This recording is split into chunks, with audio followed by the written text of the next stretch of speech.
साहब जिन्होंने देश का संविधान लिखा था और ये बोले थे कि हमने रखी कचरे के अंदर रखी है। सर्वांना स्वाभिमानी जय भीम।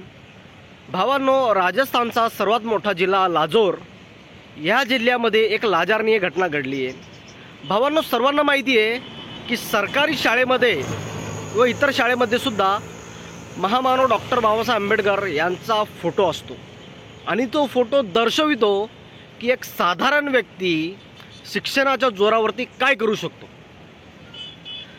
तर भावांनो, लाजोर या जिल्ह्यामध्ये सरकारी शाळेमध्ये महामानव डॉक्टर बाबासाहेब आंबेडकर यांचा फोटो नाही आहे आणि फोटो होता।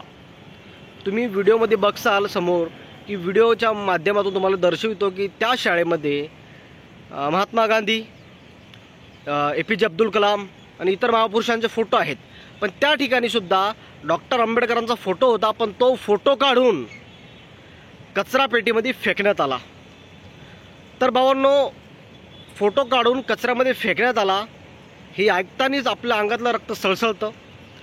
पण सांगू इच्छितो की राजस्थानचे जे शिक्षा मंत्री आहेत हे सुद्धा आपले SC कॅटेगरीचे आहेत, पण त्यांनी या ठिकाणी काहीच आपली स्टेटमेंट दिली नाही आहे। हे फार लाजारणीय घटना आहे। तर भावांनो, व्हिडिओमध्ये तुम्ही बघू शकता की या राजस्थानच्या लाजोरमध्ये काय घटना घडतीये। ये महापुरुष की तस्वीर है और मैं बाबा साहब की तस्वीर है गोली।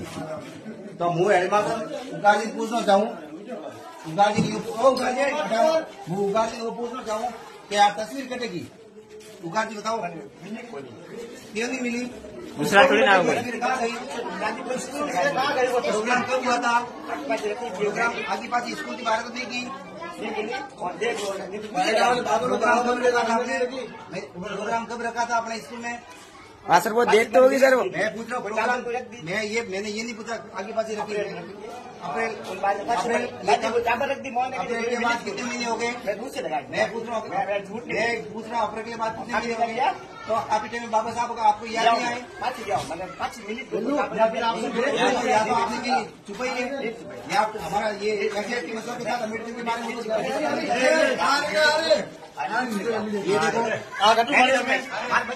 देखो ये अम्बेडकर के स्कूल के कचरे के अंदर मिली है और इसका आपने छुपा के रखी है क्योंकि अम्बेडकर के बारे में लोग बच्चों को ये जानकारी देते हैं और ये बाबा साहब जिन्होंने देश का संविधान लिखा था और ये बोले थे कि हमने रखी कचरे के अंदर रखी है। जब इनको खुद को पता ही नहीं कि स्कूल का सामान कहा तो बच्चों को क्या पड़ेंगे। भावांनो, व्हिडिओच्या माध्यमातून तुम्ही स्पष्ट बघितलं की तिथले काही भीम सैनिक स्वतःहून सांगतायत की डॉक्टर आंबेडकरांचा फोटो जो आहे जो कचऱ्यामध्ये फेकला होता। तर भावांनो, भीम सैनिकांना फक्त हे सांगू इच्छितो की या प्रिन्सिपलवरती, या प्राध्यापकावरती कायदेशीर कारवाई करा, याला माफीनामा लिहावा लावा।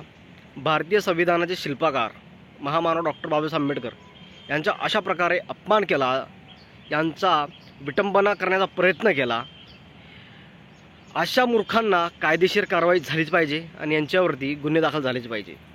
आणि सर्व भीमसैनिकांना हीच विनंती आहे आमची की असे जर काही कुत्रे जर आढळले व आपल्या भागामध्ये महाराष्ट्रामध्ये सुद्धा अशा जर काही घटना घडल्या तर त्यांच्यावरती कायदेशीर कारवाई करा। कारवाई करायची तुम्हाला तुमची भीती वाटत असेल, पण एवढं लक्षात ठेवा मात्र की तो काळ वेगळा होता की जेव्हा आपल्याला काही बोलायची संधी नव्हती, पण आता भारतीय संविधानाने सर्वांना अधिकार दिलेले आहेत की तुम्ही सर्वांना कायदेशीर घोडे लावू शकता, हे मात्र लक्षात असू द्या। भावांनो, आपण विसरू नका की आपलं जे अस्तित्व आहे हे फक्त महामानव डॉक्टर बाबासाहेब आंबेडकर यांच्यामुळेच आहे, नाहीतर आपल्याला आजही असे मनुवादी लोक जे आहेत हे तिरस्कार करतात। लक्षात ठेवा, आजही महामानव डॉक्टर बाबासाहेब आंबेडकरांना हे खालच्या स्तरी समजतात, तर त्या काळामध्ये किती यांनी त्रास दिला असेल। तर सर्वांना एकच विनंती करतो की असे जर काही कुत्रे भेटले त्यांच्यावरती कायदेशीर कारवाई करा आणि त्यांना चांगला चोप द्या। तर भावांनो, तुम्ही माझा व्हिडिओ कुठून बघताय हे मला कमेंटद्वारे नक्कीच कळवत जा आणि व्हिडिओ शेवटपर्यंत बघत जा। जय भीम, जय संविधान।